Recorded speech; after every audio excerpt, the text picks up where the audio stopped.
Hey guys, it's Diane. It is a beautiful August day.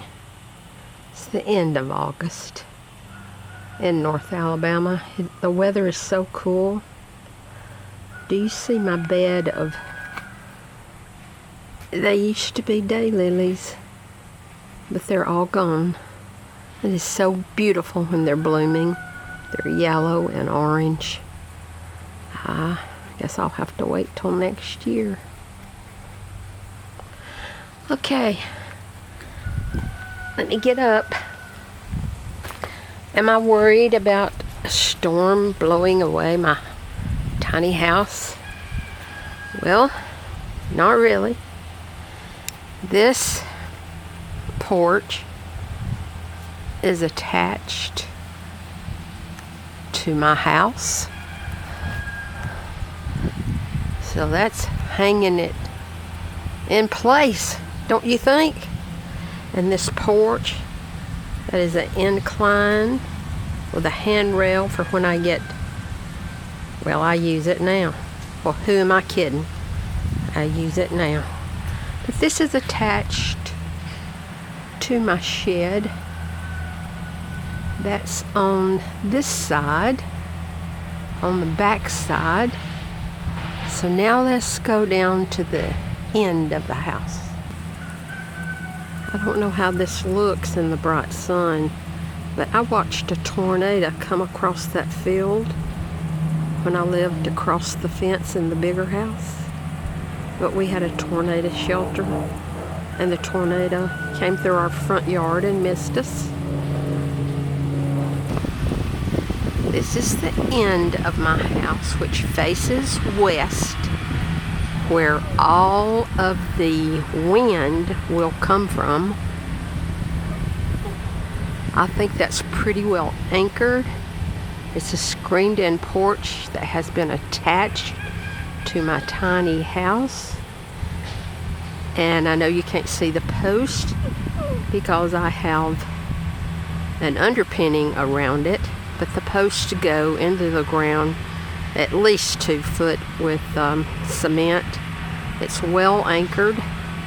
I'm hoping that will keep my house in place if strong winds come this way, and they do come quite often through this way exactly.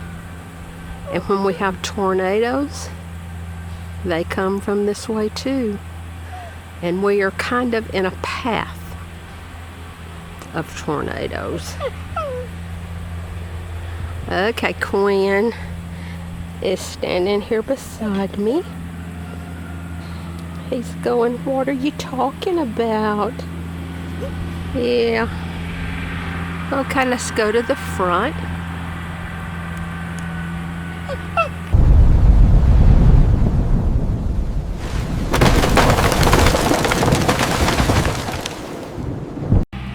This front section is a sun porch, which has been added on top of a deck on the front of my tiny house.